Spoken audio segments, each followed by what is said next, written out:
गरीब देवरानी अमीर जेठानी की रंगोली। ओम सूर्यदेवाय नमः। ओम सूर्यदेवाय नमः। ओम सूर्यदेवाय नमः। अरे ओ शिवानी की बच्ची, कहाँ रह गई? रसोई में आकर कुछ काम करवाना है या नहीं? जब देखो सारा दिन रसोई में मैं ही काम करती रहूं। हे भगवान, इतनी गर्मी लगती है। आने दो इसको, अभी यहाँ से रफू चक्कर होती हूँ। पूजा करने के बाद देवरानी जेठानी कशिश के पास जाती है। जी दीदी, आपने बुलाया? मैं आ ही रही थी। आ गई हो तो अब ये गोभी काट लो, रोटी सब्जी तुम बना लो, मैं सबकी चाय लेकर जा रही हूँ। मुझे मुन्ने को भी देखना है, माँ जी के पास कब से रो रहा है। जी दीदी, मैं बनाती हूँ। जल्दी बनाना, तुम्हारे जेठ जी को ऑफिस जाना है।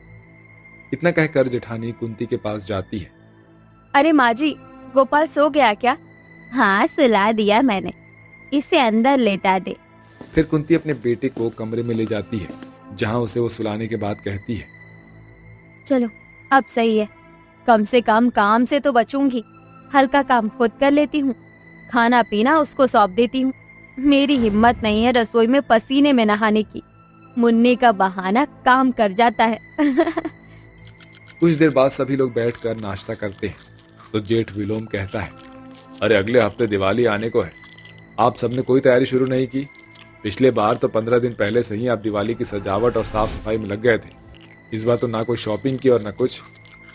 अरे हाँ बेटा, मैं तो भूल ही गई। और तुम दोनों बहुरानियाँ, कोई मुझे याद नहीं दिला सकती क्या? धनतेरस का सामान लाना है, दिवाली की सजावट करनी है, हाथ से ही दिवाली की सफाई में लग जाना। जी माँ जी, देवरानी जी, मैं सारे कमरों की चद्दर तक ये सब धो लूंगी। तुम पूरे घर की झाड़ू पोछे की सफाई कर लेना, कोने कोने से जाले हटा लेना। जी दीदी, मैं कर लूंगी। घर की सारी धुलाई छोटी बहू क्यों करेगी? तू क्यों नहीं करेगी? क्या बहाना लगाऊं, क्या आइडिया? हाँ वो, अब माँ जी गोपाल मेरे पास ज्यादा रहता है, मिट्टी का काम करूंगी तो मुझे सर्दी जुकाम हो जाएगा और फिर इसे गोपाल को भी हो जाएगा। इसलिए मैंने देवरानी जी को बोला। अच्छा अच्छा ठीक है, वैसे छोटी बहू तूने खाना बहुत अच्छा बनाया है, बड़ी बहू तू भी बना दिया कर कभी इतना अच्छा।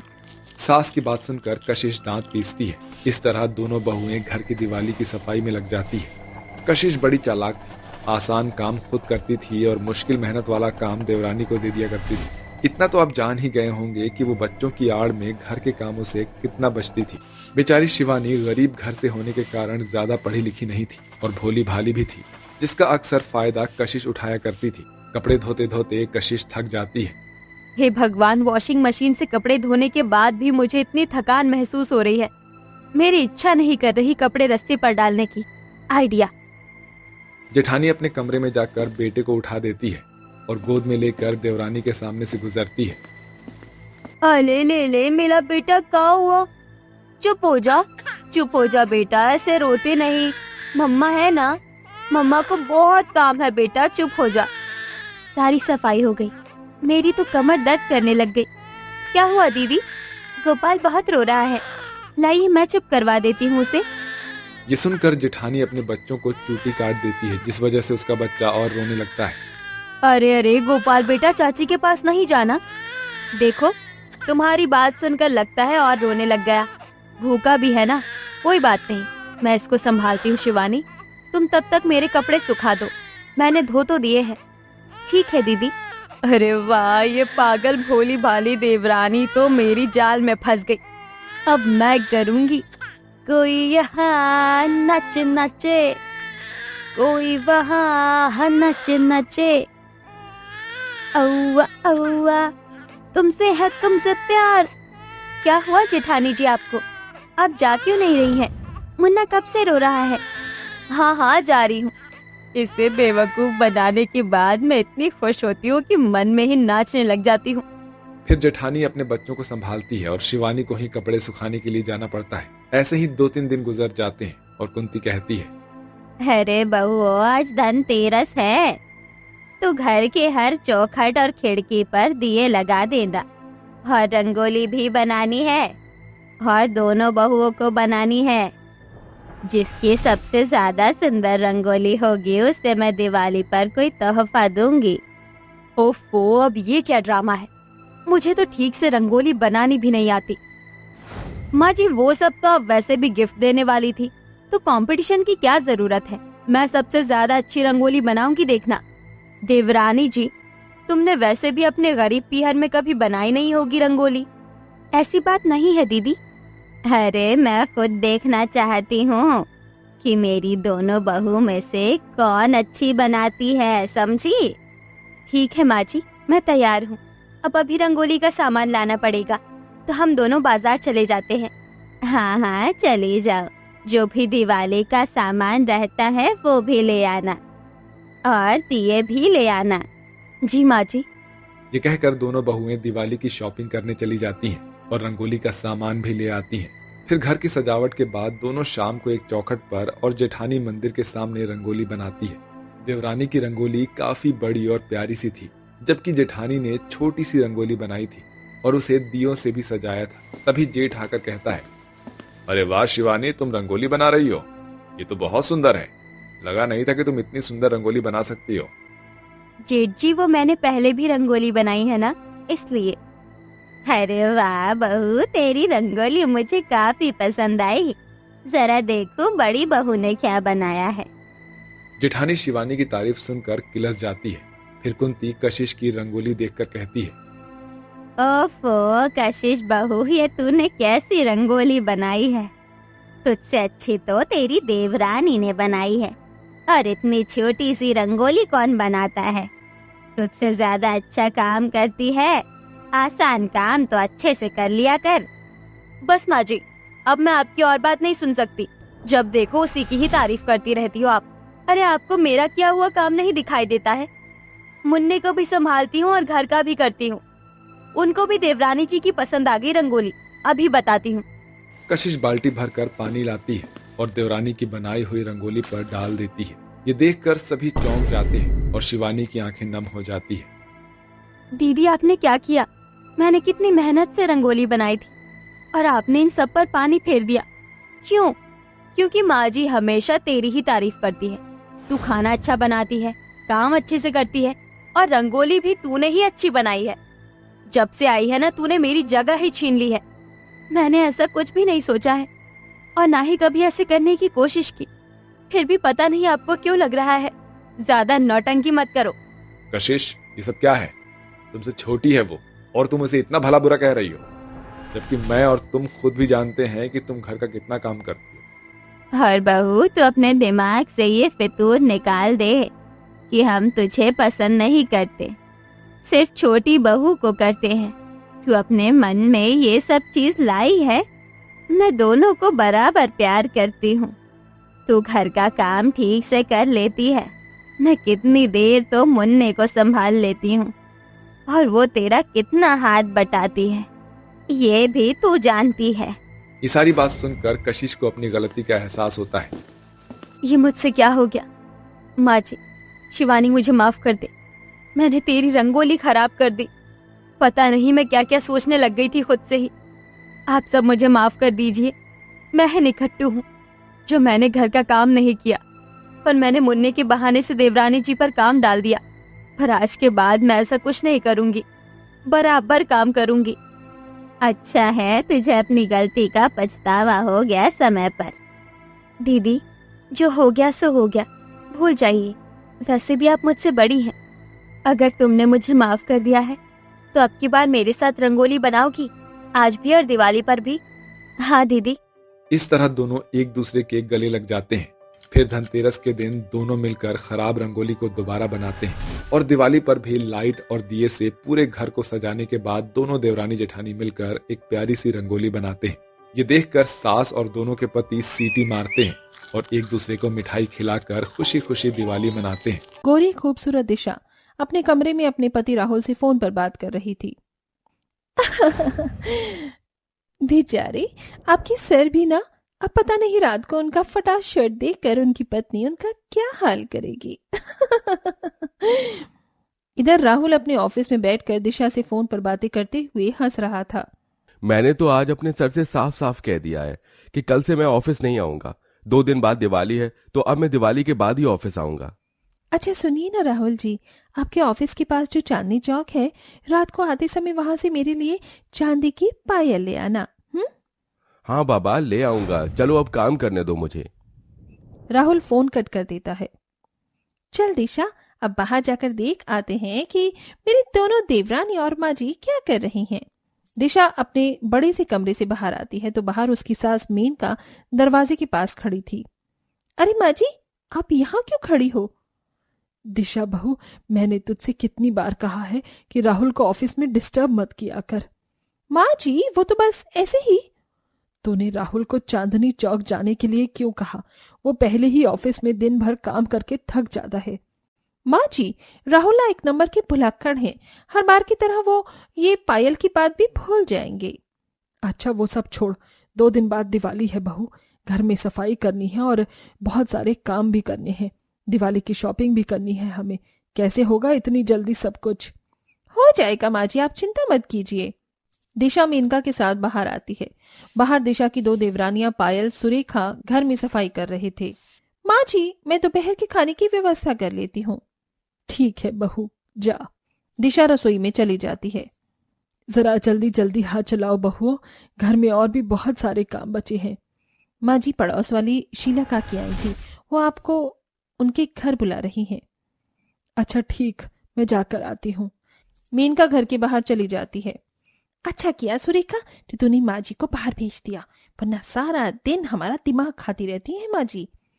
पायल सुरेखा सफाई करने में लग जाती है। देखते ही देखते शाम हो जाती है। तभी पायल सुरेखा के पति रोहन रमेश अपने काम से घर पर आते हैं। रोहन रमेश उसी गांव में एक कारखाने में नौकरी करते हैं। मेनका मणिपुर गांव में अपने परिवार के साथ सालों से रहती आ रही थी। उसके परिवार में उसके 3 बेटे राहुल, रोहन, रमेश और 3 बहुएं दिशा, पायल, सुरेखा थीं। राहुल इसी गांव की एक कंपनी में नौकरी करता है। 2 दिन बाद दिवाली थी, इसीलिए घर में दिवाली की तैयारी बड़ी जोर शोर से चल रही थी। सब घर में बैठे थे। दिशा बहू, जरा राहुल को फोन लगाना, वो अब तक आया क्यों नहीं? दिशा राहुल को फोन लगाती है। इधर राहुल अपने ऑफिस में था, तभी वो कॉल उठाता है। बस निकल रहा हूँ ऑफिस से दिशा। इतना कहते ही राहुल फोन कट कर देता है। अरे मेरी पायल! Hello Rahul, hello. मुझे पता था ये पायल की बात पक्का भूल जाएंगे। इधर राहुल ऑफिस से अपनी बाइक पर बैठकर घर आने लगता है। तभी सामने से एक ट्रक बड़ी तेजी से राहुल की ओर आ रहा था। अरे अरे रुक जा। अरे अरे आ वो ट्रक तेजी से राहुल को अपने नीचे कुचलकर वहां से चला जाता है। इस हादसे में राहुल की वहीं मौत हो जाती है। थोड़े समय बाद जब राहुल की मौत की खबर उसके परिवार वालों को मिलती है तो सबका रो रो कर बुरा हाल था। सारे गांव के लोग बड़ी धूमधाम से दिवाली मना रहे थे और इधर राहुल का परिवार राहुल की यादों में रोए जा रहा था। रात का समय, दिशा सफेद साड़ी पहने राहुल की तस्वीर के सामने बैठी रो रही थी। भरी जवानी में मेरी बेचारी दिशा बहू विधवा हो गई। राहुल, राहुल, राहुल, आप मुझे छोड़कर क्यों चले गए? तभी मेनका वहां आती है और वो दिशा को उठाकर खड़ा करती है। तेरी वजह से मरा है मेरा बेटा राहुल। तू ही उसे बार बार परेशान कर रही थी। तेरी वजह से मरा है मेरा जवान बेटा राहुल, तेरी वजह से। दिशा जोर जोर से रोएगी। आज से तू घर के स्टोर रूम में रहेगी। तू मेरे बेटे की विधवा है। आज से तेरे लिए हंसना, खेलना, खुशियां मनाना सब बंद। चल मेरे साथ। मेनका दिशा को खींचते हुए घर के पुराने स्टोर रूम में ले आती है और उसे अंदर धकेल कर वहां से चली जाती है। दिशा खूब रोने लगती है। अगले दिन सवेरे सब घर में बैठे चाय नाश्ता कर रहे थे। दिशा स्टोर रूम के बाहर आती है और जैसे ही सबके साथ बैठने लगती है, ओ विधवा झिटानी, हमारे यहाँ साथ बैठकर हमारे ऊपर भी अपनी मनहूसियत डालना चाहती हो क्या? चलो जाओ यहाँ से। दिशा बहू, तू अब एक विधवा है। आज से तू अपने लिए अलग से खाना पकाया करेगी। बाहर आंगन में मिट्टी का चूल्हा बना और उसी पर अपने हाथों से खाना बना। आज से इस घर का कोई भी सदस्य तुझे ना अपनी खुशी में शामिल करेगा, ना कभी तेरे साथ कोई काम करेगा। चल जा और अपने लिए चाय नाश्ता बना बाहर, और आकर घर की सफाई, बर्तन, झाड़ू, पोंछा सब कर। दिशा बाहर आकर आंगन में मिट्टी का चूल्हा बनाती है और उसी पर चाय नाश्ता बनाकर घर में एक कोने में बैठकर खाने लगती है। दिशा ने सफेद साड़ी पहन रखी थी। धीरे धीरे दिन गुजरते गए। दिशा अकेली घर में सफाई करना, सबके कपड़े धोना और बाकी काम करने लगी और रात को घर के स्टोर रूम में आकर सोने लगी। घर में दिशा से कोई बात नहीं करता था। सब उस पर अत्याचार, जुल्म करते थे। 1 साल तक ऐसे ही चलता रहा। मेनका की दोनों छोटी बहुएं बाहर घूमने फिरने जाने लगी, खुशियां मनाने लगी और इधर विधवा दिशा सारा दिन घर में काम करने लगी। कुछ दिन बाद दिवाली थी। सब घर में दिवाली की तैयारियां कर रहे थे। माँ जी, इस दिवाली पर मैं अपने लिए नए कपड़े और एक सोने का नेकलेस खरीदूंगी। रोहन जी, हम कब जाएंगे दिवाली की शॉपिंग करने? कल सवेरे चलते हैं, वैसे भी दिवाली को 2 ही दिन रह चुके हैं। तभी दिशा वहां आती है। माँ जी, मैं भी चलूं आपके साथ दिवाली की शॉपिंग करने? मुझे भी अपने लिए नए कपड़े खरीदने हैं। तू एक विधवा है दिशा बहू, तुझे अब खुशियां मनाने का कोई अधिकार नहीं है। तू इस सफेद साड़ी में बस घर के कोने में बैठी रहे। अब यही तेरा जीवन है। अब जाकर घर की सफाई कर। दिशा घर की सफाई करने लग जाती है। अगले दिन सब मिलकर दिवाली की शॉपिंग करने बाजार चले जाते हैं और वहां जोरों शोरों से दिवाली की शॉपिंग करने लगते हैं। इधर दिशा अकेली घर के आंगन में सबके गंदे कपड़े धो रही थी। राहुल, आप क्यों मेरे जीवन को वीरान करके चले गए? क्यों औरों की तरह मुझे अब खुश रहने का अधिकार नहीं है? क्यों सबने मेरा जीवन एक कैदी की तरह बना दिया है? दिशा एक अनाथ थी। रात का समय। दिशा थकी हारी घर में उदास बैठी थी। तभी मेनका और सब कई सारी शॉपिंग करके घर आते हैं और अपने लाए सामान को देखकर खुश होने लगते हैं। पायल बहू, दिवाली के दिन मैं ये साड़ी और गहने पहनूंगी। माँ जी, मैं ये साड़ी पहनूंगी और साथ में मैं ये गहने। बहुओं, कल दिवाली है। चलो अब फटाफट से सब मिलकर घर में दिया और लाइट लगा दो। इस दिवाली पर हमारा घर जगमगाता हुआ दिखना चाहिए। मैं बहुत थक चुकी हूँ माँ जी, मुझसे नहीं किया जाएगा अब कोई काम। हाँ माँ जी, बाजार में घूम घूम कर सभी बहुत थक चुके हैं, किसी से भी काम नहीं होगा अब। अरे पर दिए लाइट्स लगाना तो जरूरी है ना? माँ जी, दिए लाइट्स जेठानी जी लगा देंगी। दिशा बहू, चल जाकर पूरे घर में दिए लाइट लगा। जी माँ जी। सब अपने अपने कमरों में जाकर सो जाते हैं और दिशा के लिए अपने बड़े से घर के अंदर बाहर लाइट्स दिए लगाने लगती है। करीब रात के 3 बजे दिशा लाइट्स दिए लगाती रही। अगले दिन रात में सब घर के आंगन में दिवाली मना रहे थे और दिशा विधवा का अवतार लिए घर में उदास बैठी थी। तभी बाहर मेनका के गांव की बहन उर्मिला आती है। उर्मिला को देखकर सब बड़े खुश होते हैं। मेनका, दिशा बहू नहीं मना रही दिवाली, कहाँ है वो? दीदी, वो विधवा घर में बैठी है। वो कैसे दिवाली मना सकती है? उसके जीवन में अब खुशियाँ, दिवाली मनाना सब खत्म हो चुका है। ये सुनकर उर्मिला के होश उड़ जाते हैं। ऐसा नहीं होता है मेनका। क्या राहुल की मौत के बाद दिशा बहू को जीने का अधिकार नहीं है? क्या उसे खुश रहने का अधिकार नहीं है? वो जवान है, उसके सामने उसका पूरा जीवन बड़ा है।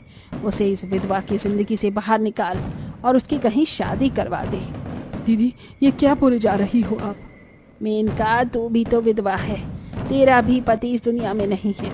फिर तू क्यों दिवाली मना रही है? तू क्यों रंगीन कपड़े पहनकर घूम रही है? तू भी सफेद कपड़े पहनकर घर में बैठ। तुझे भी फिर खुशियां मनाने का अधिकार नहीं है। ये सुनकर मेनका की आंखों में आंसू आ जाते हैं। तभी उर्मिला दिशा के पास जाती है। दिशा बहू, मुझे माफ कर दे।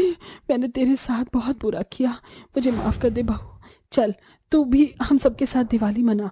और अब तुझे इस विधवा की तरह जिंदगी बिताने की कोई जरूरत नहीं है।